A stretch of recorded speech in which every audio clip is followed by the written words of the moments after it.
was just talking to me about my headphones, and so what happened is I was interviewing Luke Rockhold, which is the interview went up a little while ago, and I was using my regular Beats, right? Right. But they have to be plugged in to charge. And I'm like, Luke, I can't hear you. There must be something wrong on your end. Like, we're going back and forth. He's like, I'm like, look, I'll call you back. I'll shut everything down, start it back up again, and see what happens. And I look down. I was like, oh, yeah, my battery's dead. So I grabbed these. We just gone, my wife and I had gone shooting the day before, and these obviously are my shooting cans. And it was sitting right here on my desk. So I was like, okay, I'm just going to grab these and see what happens. I've never used them in any other aspect but for when I'm shooting. Right. And there's a jack in the back. I was like, okay, I know where the cord is that's attached to it. Let me go get the cord. I plugged it in. They work better than my Beats. That's crazy. Way better. And because the way my ears are shaped and that weird, right, that these things, the leather on the inside deteriorated, so I had to put these cups on it, and now these things hurt my ears because it's just that constant pressure. So these are way better for me. Yeah, they work. They work great. Bro, that's crazy. So I wonder what the purpose, as far as for the shooter goes, so that they can talk on the phone. No. So, well, I mean, you can also be connected into a mic pack. So, like when they're telling, especially when you're doing competitive, and they're like, "Hey, are you ready?" And so these things actually have a microphone on the outside. So all they do is they stop like really loud noises. Yeah. Right. No, I have not those exact ones, but I have similar ones. But the ones I have do not have a jack on them, or I've never noticed it. So my buddy's a competitive shooter in DC. He works for one of the alphabets, FBI, SEC, something, FAA, I don't know. And he's like, he's been shooting since high school. Like he was like a nerdy, he was our heavyweight, a nerdy black kid on our team. Yeah. And then all of a sudden I'm like, what the hell are you doing in Cuba? Because I saw somebody post in Cuba. He's like, oh, I'm down here on a humanitarian aid mission. I come down every year and drop off medicine for everybody and hang out for a week or whatever. We stayed in contact and come to find out he's an elite competitive shooter. I was like, dude, I can't shoot for anything. I'm missing it all. What do I got to do? So all my gear is from Alton. He's like, look, you got to buy this. You have to go get it here. And, he'll send me links on Amazon. I just pick it up and buy it. Makes it easier. So I don't have to think about it. But he's like, yeah, you travel too much. You're always on your computer. You got to get ones with a jack in it. And these were $30. Yeah. And they're way better than my Beats that I spent, whatever, at Apple, $275 on. Yeah. It's crazy. So, and they're light and comfortable. But yeah, the problem is everybody recognizes them as shooting cans. So when you're on a plane, you get a weird look, and then when you're walking around certain countries, you get a weird look. You're like, well, I mean, whatever. So whatever works. Let's talk about you. What's going on? What's new in your life? What's happening with you? The only real new thing, but the biggest thing is I just had my first child, baby girl, November 4th of last year. Obviously. What is that? Oh, geez, I thought it was December. Okay, no, I'm sorry. Yeah, November 4th. So right after my last fight was October 7th, and then November 4th we gave birth to my baby girl, and that's the reason for this little layoff. I just needed to. I've never had a child before, and I've heard this, that, whatever, no sleep and all of that. So I had to figure it out before I just say, hey, sign me up for another fight, and then here I am not sleeping at night. So yeah. So I figured it out, a little while, and then I was like, okay, I think I can take a fight. So you're really behind though compared to all of your other friends from back home. Like everyone else already got kids and had kids. Bro, right? you spend time in Hawaii. People be popping them out right after high school. I went to school with a few classmates who had kids in high school, but I was always more not career oriented. More so, I just wanted to be able to be in a situation where I could give my daughter a good life, Yeah. And I feel like right now, I'm mature enough to do that. Financially, I'm stable, and the way my schedule is, as far as fighting goes, I have a lot of free time. So, I get to spend a lot of time with her. So I think the timing was perfect for me in my life. Everybody, comes from different background, different circumstance, but the timing, it's not anything we planned, but it worked out. I'm happy where I am in life, and I feel like I can give my daughter a good life. What's the worst piece of advice you've gotten from one of your friends? The worst piece of advice? I won't name him. Don't say their name. Yeah, I won't name him. So one of my friends goes like this. We're talking about our daughters. He recently had a daughter as well, and so we're talking about our daughters, and we're talking about like nighttime, how it goes, this, that, whatever. So he tells me, he said, bro, this is what you got to do. You got to learn how to sleep through her crying. And I was like, okay, why? And he was like, cause this is what'll happen. You just sleep to her crying. Then right there, and I won't even say his girlfriend's name, but he's like right there and he says her name. When my girlfriend gets up, when I feel her move, I get up, and then she'll be like, no, I got it. And then I'll go back to sleep. So he'll basically get up to act like he was gonna go get her. I was like, bro, that is horrible advice. Like me, like I feel so bad for my girlfriend, you know, like I'm trying to like split the time as much as possible with her. She has to do way more because she's breastfeeding, right? So she's like attached to her way more. Yeah. And more like later on we started doing like we did a little bit like breast milk through the bottle, but still breast milk. And only recently, because she's growing now and my girlfriend cannot like keep up with the demand almost, we started doing like half and half. Yeah, half formula, half breast milk. Yeah. So and my mother-in-law came up. She's been tremendous help for us, because in the beginning it was okay because I didn't have a fight lined up, so my schedule was pretty flexible. My girlfriend was still on maternity leave, so she was home 24/7. But then almost at the same time, I took a fight and she went back to work. And now, you know, like we're just finding ourselves like really tired and stretched out. So her mother came up here to help us out, and it's been huge for us. Where's your mom from? She currently lives in the Big Island of Hawaii. Yeah. So she came over, and for it's a little vacation, and she just Yeah. Okay. And how long is she going to stay? Just till after the fight, or is she going to stay a little bit after the fight? No, she's gonna stay till after the fight. I'm not exactly sure how long she can stay. Hopefully, I mean, I'm trying to keep her here as long as possible. Yeah. I would love her to move here if she could, but yeah. So she'll be here till a little bit after the fight, and then not exactly sure how long, but we'll see. But you have some help, and then after the fight, you'll have some time to relax and get back into another rhythm again. You know, at least for a little while. So what's your girl doing? What's she doing for work? You said she was on maternity leave, but now she's back in again. What's going on? Yeah. So she works down at the MGM. She works at the Hakkasan nightclub. Oh. So yeah. So our schedules are kind of opposite. She only works 4 days a week, but she works like at nighttime, and I'm like during the day. So that's why like in the beginning it was okay, but then once, you know how it is, once you start getting in camp and the workload starts increasing and you just start getting more tired, it's hard.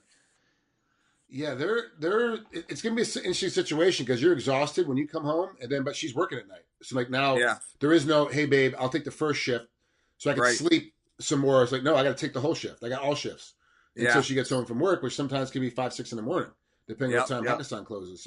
So now with her mom here, it's you know it's such a big help.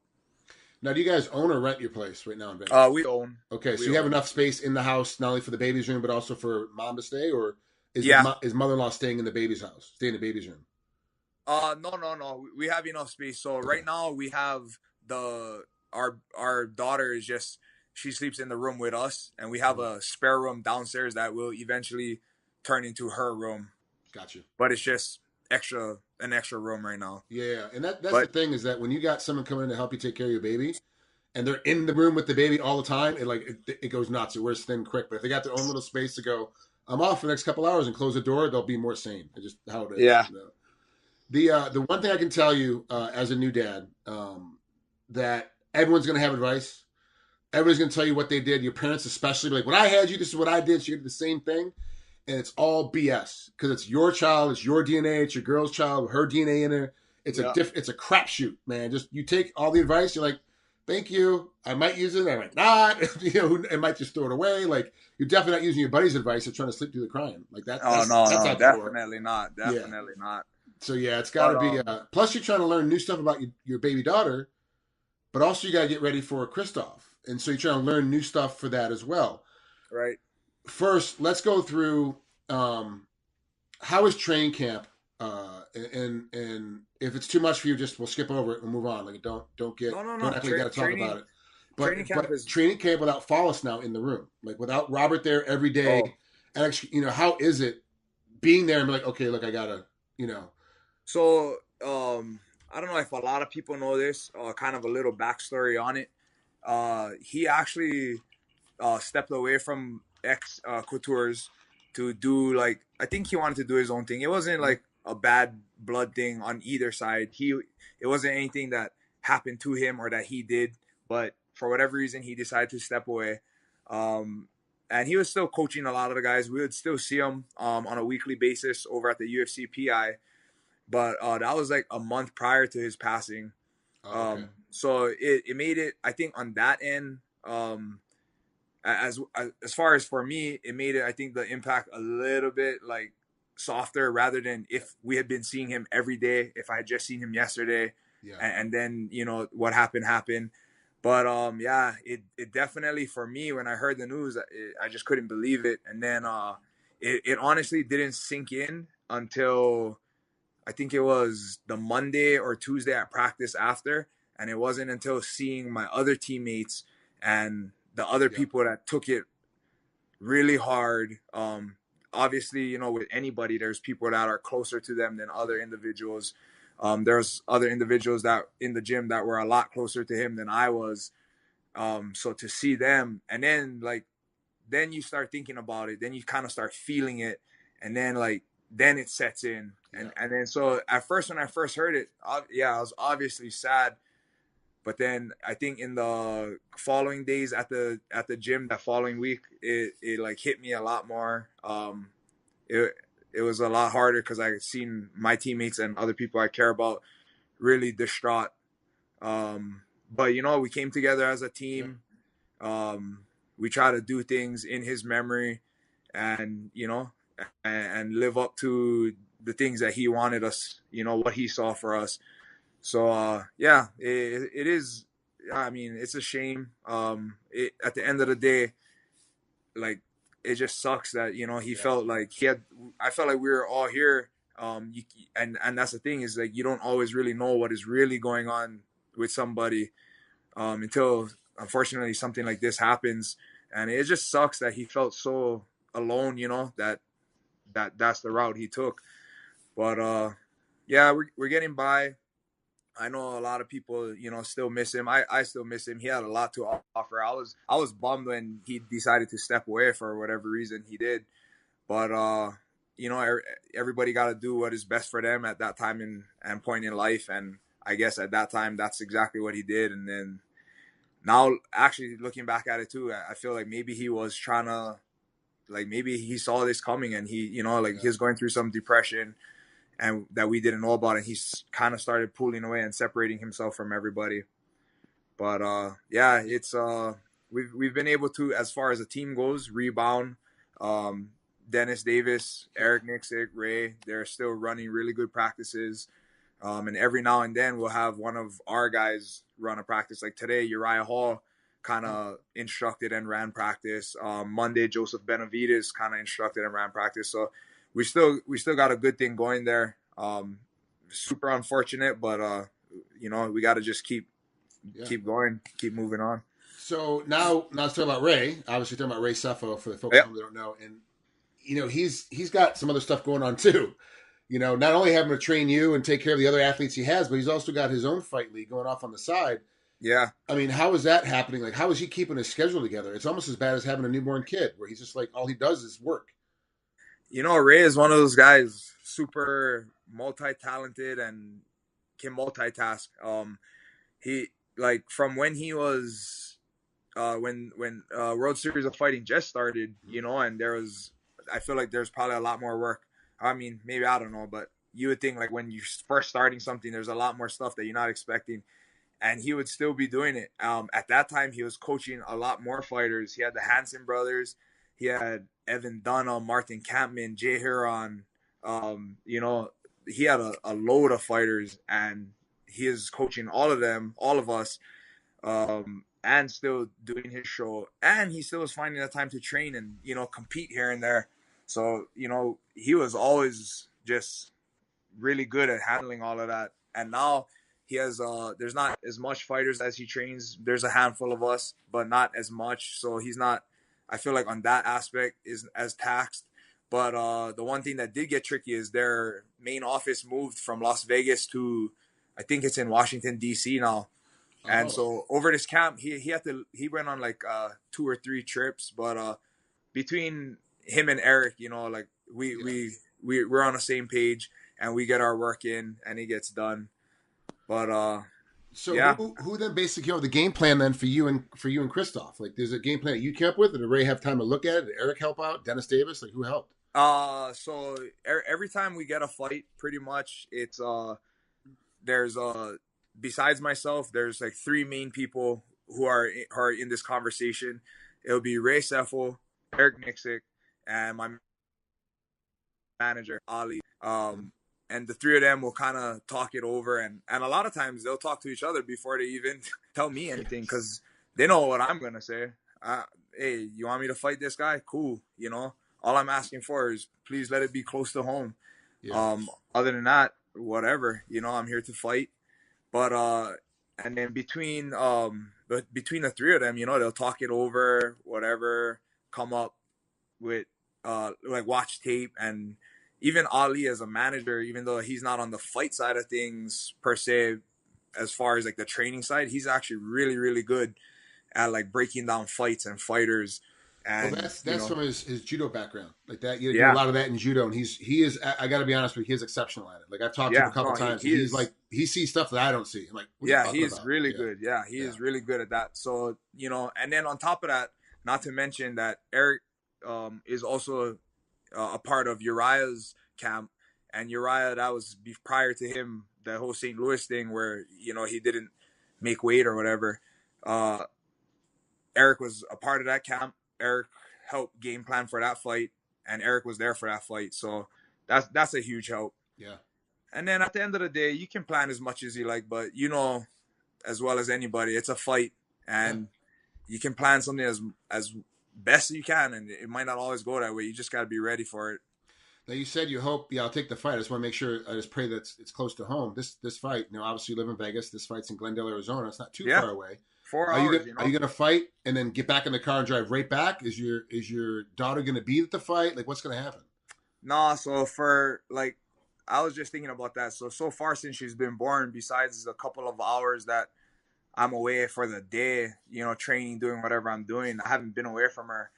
And so I was thinking about that. I was like, frick, I'm really gonna miss her. But I think it'd be better, less stress for me if I know they're just at home, safe. My girl took off of work that week. She'll be here with baby, with my mother-in-law, and they'll be at home. And yeah, right after the fight, I'm gonna hop in a car and drive right back. So you'll be back. You'll be home at 2 a.m. Yeah, 3 a.m. Yeah. Actually, somebody was telling me the main card for whatever reason starts at 5. Oh yeah, this is and forgive me, this is a UFC on Fox, so it starts early. Yeah, so you'll be out of there early. You'll be able to, and because they have to worry about the East Coast feed. So it starts really early, so you'll be done and out. You'll be home at midnight. Yeah, I very well may be home by midnight, because I believe the card starts at 5, so it should end. If it goes all the way through, it'll end at 8 at the latest. You mean Ali and Ray couldn't have a helicopter for you on standby to get you back faster? I'm just throwing it out there because they have that ability. They have those. That would have been nice, but no, Ray is actually driving back with me. So. Oh, okay, yeah. So he doesn't want to leave his car. So yeah. So how does that work when you drive with Ray? Who actually drives? Is it your car and he drives? Is it his car and he drives? Like, how does it work? So actually, this is the first time that we're ever driving for a fight, but we're gonna fly there on the Tuesday before the fight and drive back. But one of my best friends is flying up. He's actually going to be in my corner, and he's flying into Vegas, and he'll drive out from Vegas on Thursday or Friday, and then he'll have a car, so he'll drive us back. Gotcha. Okay. Yeah. I was like, you guys going to rent a car and drop it off? I mean, that's a pain in the ass to do all that too, but yeah, that makes sense. Yeah. So what happened with the other half of the plane ticket? You got to buy, usually UFC wants you to buy a round trip, or did you just tell them I only want one way? No, so what they did was so they'll give you 2 round trips, right? So because Ray and I are only going one way, that's 2 flights. So that's basically a round trip. And then Eric is flying in and out. So so you got to use the other one for him. Okay, that makes sense. Okay. Yeah. Look at you scamming the system. Look at you. So what does this fight mean to you? Now that your daughter's born, now you really know, like, hey, like, I got to really provide. I got to put some stuff together. How much more important is this fight to you than, say, even the last one? I don't know. I don't feel like it's any more or less important. I feel like every time I approach a fight, I mean, that when you're in that fight, that is the most important fight. When I'm in that fight, I'm not thinking of the fight before. I'm not thinking of the fight after. But definitely, I want to keep climbing. I want to keep winning. But I've learned from in the past not to add any added pressure to myself. I remember when I was younger, I think I was on like a 5 or 6 fight win streak, something like that. And I hadn't even really thought about it. When I fight to win. So like that's what I'm thinking about. I'm thinking about winning. I'm not thinking about how many times I win. I'm there to win. So when I started adding them up or getting there, I didn't even think about it. And every time I would get approached by the media and they'll be like, oh, so now you're riding this streak. This is like I think at one point it was like the second longest active win streak behind Anderson in our division, which was insane because that guy was like 10, 11, whatever it was. And I hadn't even known it. I hadn't even thought about it. But then when they started telling me about it, now here it is in the back of my head. I'm thinking about it. I'm like, oh, this streak. And at the end of the day, it really didn't even make a difference, I'm there to fight. I'm there to win always. And that's the most important thing. And I'll take it however I can get it. I definitely want to put Krzysztof away.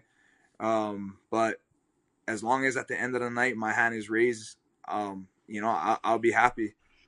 That's awesome, man. I'm so glad the baby's born right in between camps. There's nothing worse than like, crap, she went to labor early and I'm getting ready I'm flying out right now and she's like, hey, water broke, and like that's the worst. Like now you're like, yeah, what do I do? And then but it all worked out for you. So I'm glad everything's coming together the way it should be, and that this fight, it's gonna be a good fight.